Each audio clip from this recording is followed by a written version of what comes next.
I will be responding to Mash's argument that gender roles are social constructs rather than genetically influenced. Mash justified her argument by saying that genetics only influence our genitals, society's pressure constructs gender roles, and she also used a personal example.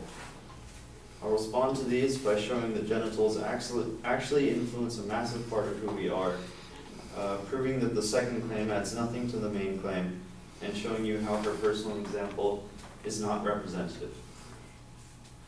Firstly, Mash claims that genetics only influence our genitals. This may be true, but it turns out our genitals play a massive part of who we are, including our societal roles.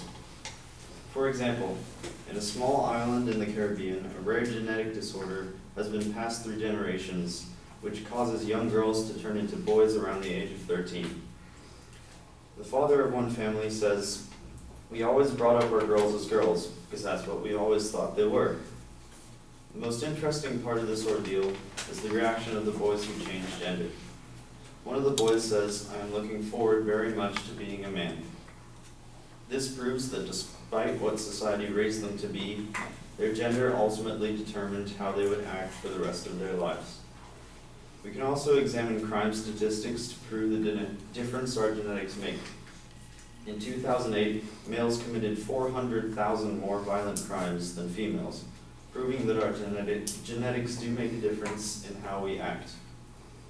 Mash's secondary claim is that society's pressure constructs gender roles, and upon closer examination, this is circular reasoning. She's using the claim that society creates gender roles to prove that society creates gender roles. What's more, the evidence that she used did not offer any warrant to demonstrate how she connected the evidence to her claim. And lastly, Mash's personal example fails to address many more likely reasons as to the sudden changes she observed. She claims to have been pressured by society to undergo the changes that she went, but another just as likely explanation is puberty. She claims that the time the changes occurred was around 5th grade, which is normal for puberty to occur, and psychological changes to take place. One article says that as their entire world was changed from within, girls must find and establish a new identity. She also offers no evidence as to how her claim represents the entire world and the entire population. So in conclusion, Mash's argument that gender roles are social constructs should not be trusted based on the fact that our genetics do influence our societal roles. Her second claim offered very little evidence, and there are other more likely explanations as to the cause of her personal example.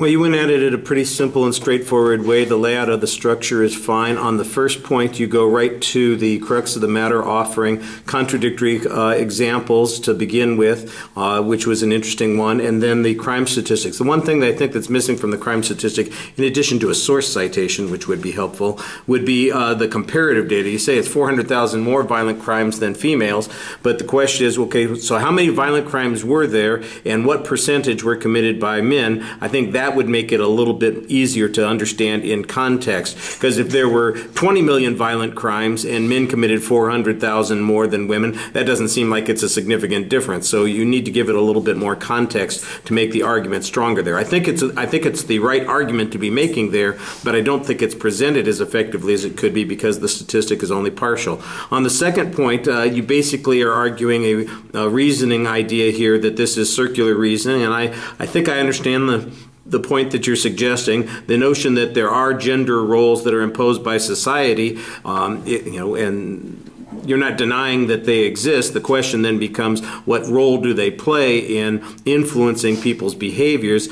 I don't think it gets explored very much past the fact that it was presented by the advocate and you've got this argument that responds to it, but I don't know what the impact of either point of view what the point of view of those arguments is and how that affects the way I would make an inference here. On the third point, I thought that you did a pretty good job trying to analyze an example that would be difficult because you don't have personal experience, but pointing out that these experiences are likely to occur to most women at that particular age. You had a good quote there that talks about how when the hormones kick in and puberty takes place, that identity frequently needs to change and girls need to find a new identity. And it sounds like it is closely related not to social issues, but in fact to physiological changes. And then you have a reasonable challenge on whether or not she's a representative sample of womankind, or the social gender roles that are imposed here. I think that's okay. You could probably be a little bit stronger on that point by providing some other evidence on that point. All right, thank you.